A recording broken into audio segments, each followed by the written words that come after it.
नमस्कार मंडळी, स्वागत आहे टेस्ट सूत्रामध्ये। आज मी तुमच्यासाठी घेऊन आले आहे झणझणीत अशी चिकन करी। चला तर मग बघूया। चिकन करीसाठी लागणारे साहित्य: 3 पाव चिकन, 7-8 मोठे कांदे बारीक चिरलेले, आलं लसूण पेस्ट, जिरं आणि मोहरी आणि इतर मसाले, भाजलेलं खोबरं, लसूण, आलं, कोथिंबीर, मसाला, चटणी, हळद आणि तेल। आता आपण चिकन शिजायला टाकूया। प्रथम पातेल्यामध्ये तेल टाकलं, त्याच्यानंतर जिरं, मोहरी, आलं लसूण पेस्ट आणि बारीक कापलेले कांदे।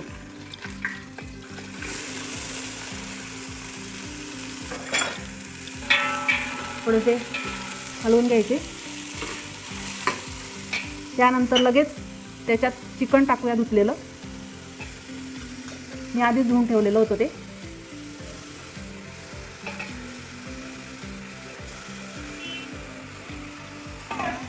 चिकन टाकल्यानंतर थोडी हळद आणि मीठ चवीनुसार टाकलं। 5 मिनिटं झाकण ठेवूया त्याच्यावर। आता चिकन टाकून 5 मिनिटं झालेले आहेत। त्याच्यात आपण पाणी टाकूया। चिकन बुडेल एवढं पाणी टाकायचं आहे।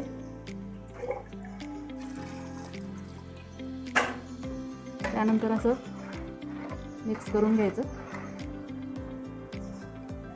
आणि झाकण ठेवून झाकणावर पाणी टाकायचं। हे असं पाणी टाकलं म्हणजे चिकन शिजायला मदत होते। आपण चिकन शिजायला टाकलेलं होतं। अर्धा ते पाऊण तासानंतर हे असं छान शिजलेलं आहे, मस्त शिजलेलं ते। आता आपण दुसऱ्या गॅसवर मसाला करूया। खोबरं, आलं लसूण ची पेस्ट बनवून घेतलेली मी ती। त्या तेलामध्ये मी प्रथम बाजरीचं पीठ टाकते, घट्टपणा येण्यासाठी। चिकन करीला घट्टपणा येण्यासाठी बाजरीचं पीठ घालते।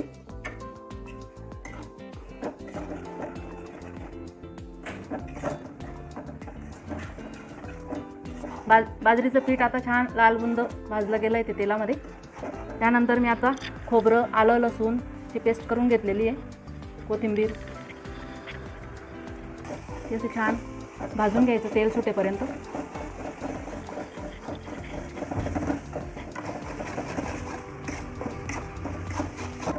काढून ठेवलेले चटणी, मसाला आणि हळद घालून दिलं त्याच्यात।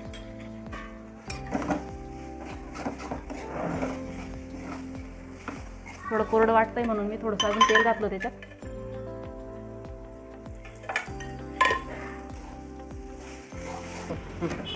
आपण भाजत असलेल्या मसाल्यामध्ये थोडं पाणी घालायचं आहे आणि चांगलं परतून घ्यायचं आहे तेल सुटेपर्यंत।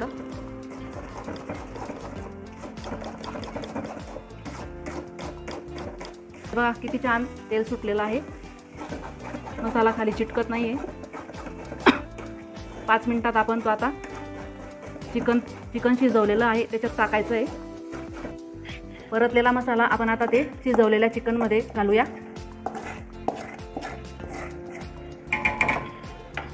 आणि चांगलं मिक्स करूया।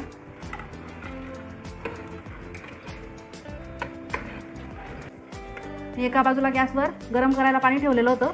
आपल्याला पाहिजे तेवढं पाणी याच्यात ॲड करूया। आता ती मसाल्याची कढई होती त्याच्यामध्ये थोडं पाणी घातलं आणि ते भाजीमध्ये ॲड केलं। आपल्याला किती करी करायची आहे त्याप्रमाणे आपण ॲड करू शकतो पाणी।